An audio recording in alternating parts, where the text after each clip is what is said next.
नमस्कार विद्यार्थी मित्रांनो, अक्षरवत्या विद्यार्थ्यांच्या विश्वसनीय यूट्यूब चॅनलला आपलं सर्वांचं स्वागत आहे। विद्यार्थी मित्रांनो, मी थोडंसं ट्रॅव्हलिंगमध्ये होतो आणि थोडासा हा व्हिडिओ कॅमेराने शूट झालेला नाहीये, मात्र सर्वात इम्पॉर्टंट व्हिडिओ हा विद्यार्थ्यांसाठी राहणार आहे। विद्यार्थी मैत्रिणींनो, मागे मी एक व्हिडिओ पोस्ट केलेला होता। मुलींना, विद्यार्थिनींना, महाराष्ट्रातील तमाम विद्यार्थिनींना मोफत शिक्षण महाराष्ट्र शासनाने जाहीर केलेलं आहे। तर त्या बाबतीमधला हा व्हिडिओ आहे। ऑफिशियल GR हा लॉन्च केलेला आहे महाराष्ट्र शासनाने। आजच्या दिवशी 8 जुलै या दिवशी महाराष्ट्र शासनाने उच्च व तंत्र शिक्षण विभागाने हा GR निघालेला आहे, काढलेला आहे। तर या GR मधील मेन प्रमुख मुद्दे काय आहे, तर हे आपण बघणार आहोत। तर विद्यार्थी मैत्रिणींनो, बघा, आता महाराष्ट्र शासनाने काय माफ केलं, तर परीक्षा शुल्क आणि शैक्षणिक शुल्क तुमचं।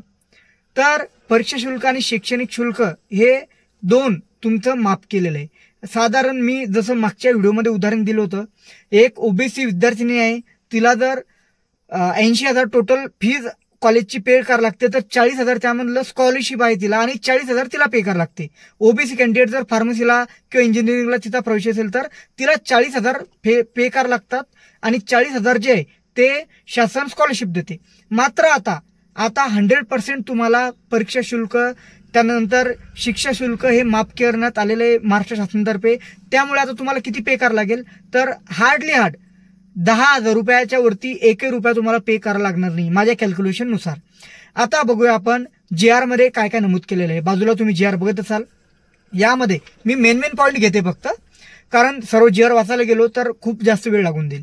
तर बघा, यामध्ये कोणकोणत्या विद्यार्थिनी या योजनेचा लाभ घेऊ शकता, तर यामध्ये ज्या विद्यार्थिनीच्या कास्ट सर्टिफिकेट वरती ओबीसी आहे, इतर मागास प्रवर्गामध्ये त्या शामिल होतात, म्हणजेच ओबीसी, त्यानंतर SC BC आणि EWS। आता EWS मध्ये मराठा समाजाचं जे आरक्षणाचा मुद्दा चालू आहे, तर स्पेशल मराठा समाजाला सुद्धा यामध्ये या योजनेचा लाभ घेण्यासाठी ज्या मराठा समाजाच्या विद्यार्थिनी असतील तर या सुद्धा या योजनेचा लाभ घेऊ शकता असं यामध्ये नमूद केलेले आहे। मात्र त्यामध्ये थोडेसे 1-2 ॲडिशनल अटी व नियम लावलेले आहे। तर मी एक वेगळा स्पेशल EWS प्रवर्गासाठी स्पेशल व्हिडिओ बनवेल।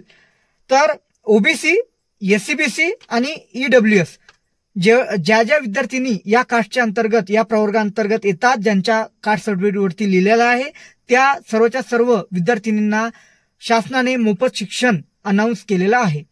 या व्यतिरिक्त अन्य विद्यार्थिनींना या योजनेचा लाभ घेता येणार नाही।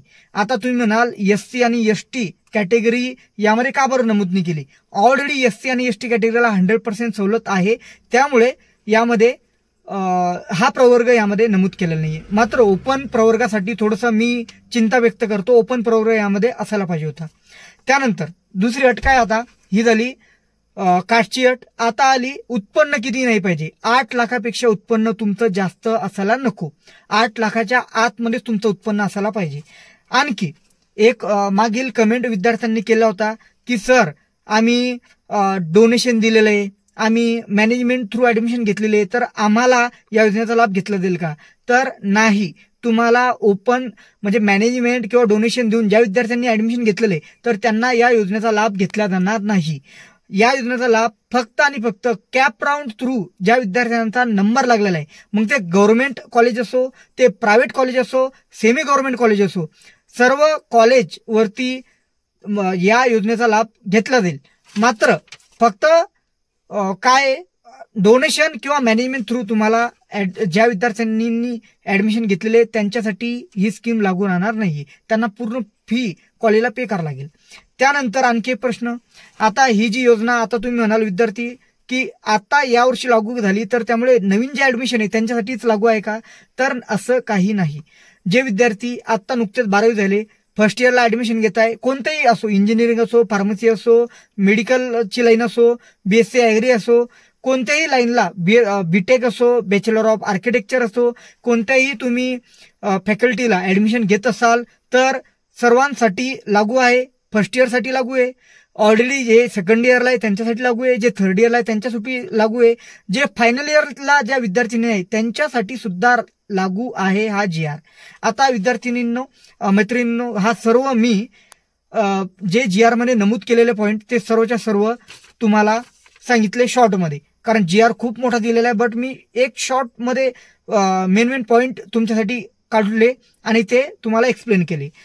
तर असा हा पूर्ण व्हिडिओ आहे. GRचं एक्सप्लेनेशन मी दिलेलं आहे. कास्ट कोणकोणते यामध्ये, कोणकोणते प्रवर्ग यामध्ये शासनाने ग्राह्य धरलेले, ओपन कॅटेगरीमध्ये ग्राह्य धरलेली नाहीये. ओपन कॅटेगरी सोडली तर 3 कॅटेगरी यामध्ये ठेवलेला आहे.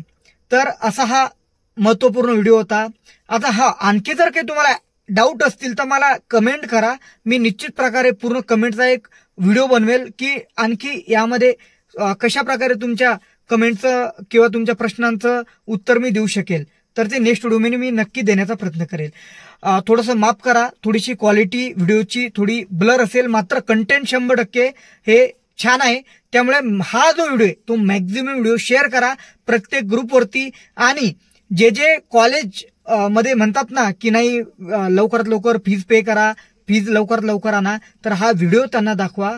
हा GR माझ्या इंस्टाग्राम पेजला स्टायलिश स्टार अक्षरवत म्हणून माझं इंस्टाग्रामचं पेज आहे, डिस्क्रिप्शनमध्ये लिंक दिलेली आहे.